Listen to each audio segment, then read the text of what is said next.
Okay, picture this. A massive galactic empire, the top dogs, they run into humanity, us, and they basically write us off. Right, dismiss us completely. And then, bam, in just a few months, everything they thought they knew about tech, about power, it gets turned upside down. Totally. And that's what we're diving into today. We're looking at this fantastic story. Yeah, the title's great. Something like that can't be a human worship. Is that possible? It really captures the shock. We've got the details of that first contact, the Empire being all condescending. Humanity pushing back surprisingly hard, and then this absolutely wild technological leap from us that nobody saw coming. And the fallout, right? The whole galactic power structure starts shifting. So our mission here really is to figure out how. How did this species, us, seemingly so far behind, manage to flip the script so dramatically? Exactly. We want to unpack the reasons, look at how different ways of thinking, different approaches to tech played a role, and maybe more importantly, the danger of underestimating someone just because they do things differently. Okay, so let's set the scene. The Empire rolls in. Their flagship, the Dominator, subtle, right? Yeah, not exactly the diplomat.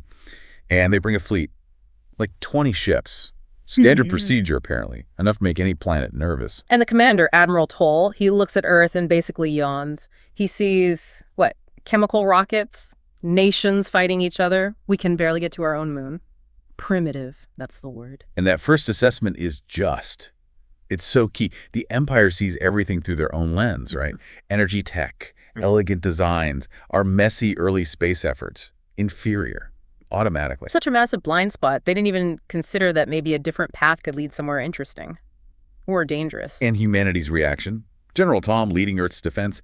He's calm, polite even. Yeah, but when Toll makes the offer, become a protected territory, basically join the Empire, or else Tom's like, thanks, but no. Just a flat refusal. We're staying independent, and we'll defend ourselves. You can almost feel the confusion on the Imperial Bridge. Their whole playbook probably assumes weaker species would just fold immediately. Absolutely. Tom's calm refusal is the first little crack in their certainty, and then the scout ship incident. Right.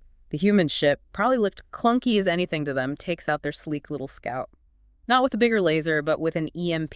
Wow. Suddenly their sophisticated shields, their energy weapons, they're useless against this different kind of attack. The Empire is stunned. And General Tom calls it a warning shot. So casual, you can just sense Admiral Toll starting to think, okay, maybe these primitives aren't quite so primitive. It really makes you wonder, were they just complacent? So used to being cop dog, they couldn't imagine a threat that didn't play by their rules. That seems likely. Why prepare for an EMP if your entire focus is on deflecting energy beams, right? It shows a real potential weakness in specializing too much. Definitely. Pursuing one path, however advanced, can leave you wide open to something completely different. Okay, jump forward. 3 months. The Empire's back, and this time the Emperor himself, Dra, is involved. He apparently couldn't believe the initial reports. He wants to see for himself, but what they find, it's not what they expected.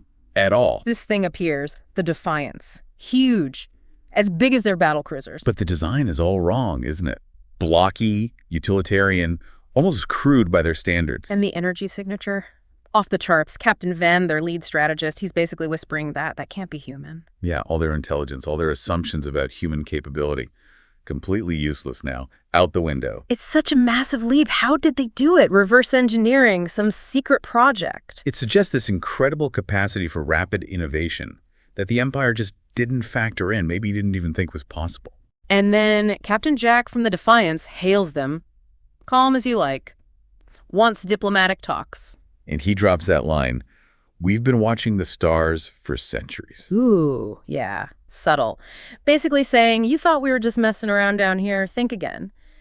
It hints at this long-term ambition, this quiet observation. It totally reframes their perspective. It wasn't just a reaction. Maybe humanity had been preparing, thinking about its place in the galaxy for a long, long time. So what's the secret sauce? How did they build this thing? Turns out it's fusion power, but done differently. Right. The Empire uses energy fields to contain the plasma, the super hot stuff. Humans, they develop materials that could physically hold it. Material containment. Their science officer practically loses it, says it's theoretically impossible, shouldn't be stable. And Dr. Anna, one of the humans, she just lays it out. Yeah. You focused on energy fields, we focused on materials.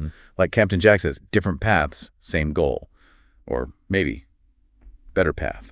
It shows that huge cognitive block the Empire had, doesn't it? They were so locked into their way of doing things, they couldn't conceive of another solution being viable. Exactly.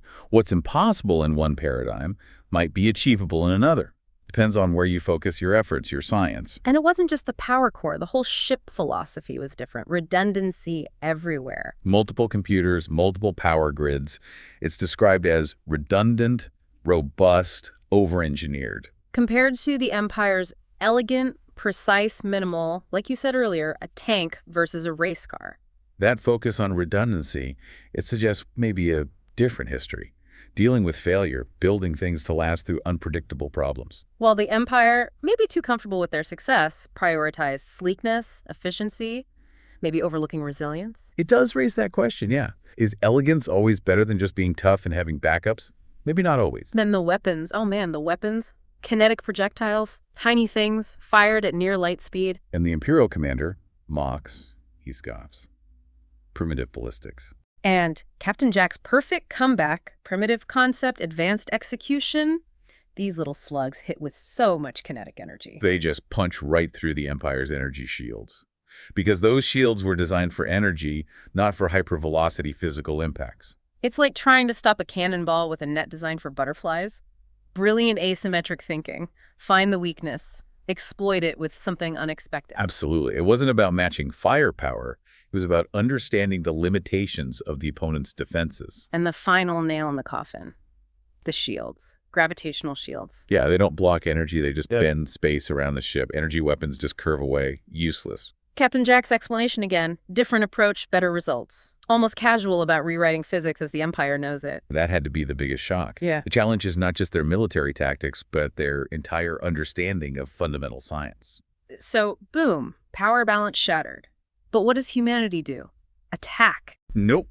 Instead, 17 more ships, just like the Defiance in terms of energy readings, appear all across Imperial space. Not attacking, just sitting there, strategically. It's an incredible power play, a demonstration of force, and maybe more importantly, reach, and also restraint. A massive flex, basically saying, we can be anywhere, we have this power now, what are you going to do? It forces the Empire to stop, to think. It turns it from a potential fight into this really tense standoff where humanity suddenly has a lot of cards to play. And then they call for talks again, but this time humanity dictates the terms. And their demands are fascinating. Recognize Earth's sovereignty? Sure. Non-aggression pacts? Okay. Fair trade. But also end forced assimilation for all species. That's huge. It is. They're not just looking out for themselves. They're challenging the Empire's whole expansion model, advocating for galactic self-determination based on, well, maybe their own values. Emperor Draw, he's stunned, obviously. But the text says he actually considers it. He gets that this isn't just a military loss. It's philosophical. Their whole worldview, based on being the most advanced, the inevitable rulers, it's broken. It's got to be incredibly humbling for an empire that's been dominant for millennia. And that's when you see humanity's, like, their long game. Dr. Anna mentions the Empire needs to change, and they've even drafted a proposal for a new galactic alliance. A confederation of equals. Captain Jack explains why they didn't just attack when they had the advantage they learned from Earth's own messy history of conflict. It's remarkably mature, isn't it? For a species just stepping onto the galactic stage, offering partnership instead of conquest. Suggests real strategic depth, thinking beyond the immediate victory. And then the final twist. The gut punch for the Empire, the brilliant move from humanity. Those 17 other ships, the ones that solidified their position. They weren't real. Not fully, anyway. The Defiance was the only completed warship they had. No way. Yeah. The others were basically just engine cores, broadcasting the same energy signature. Yeah. A massive strategic bluff. Wow, that is audacious. They used their one ace to create the illusion of an unbeatable hand. Forced the Empire to negotiate, deterred them from fighting back immediately. Pure strategic genius and calculated risk. Okay, so let's wrap this up. Key takeaways. We saw humanity taking this completely different tech path materials, redundancy, not the Empire's elegant energy focus. And that robustness, that over-engineering, it turned out to be a massive advantage against an enemy who expected something else entirely. And the strategic thinking. Challenging assumptions, the bluff. It just shows how a different perspective can completely change the game. It really makes you think, doesn't it? Yeah. About how often the underdog might win through sheer cleverness. And connecting that back, maybe for you listening, This whole story is a huge testament to the value of diverse thinking, right? In any field. The Empire got stuck in its rut. Yeah, their singular focus created a weakness. Humanity, coming from a different angle, found it and exploited it. It's a great reminder that breakthroughs can come from places you don't expect. That sometimes the less sophisticated idea on the surface is the one that actually works better in context. So here's the final thought to chew on. How often do we do that in our work, in our lives? Dismiss ideas because they seem unconventional, maybe a bit primitive, or just don't fit our usual way of doing things. Yeah. What potential solutions, what innovations might we be overlooking simply because they don't match our current paradigms? What different approaches might actually hold the key if only we were willing to look past our own assumptions about what advanced really means?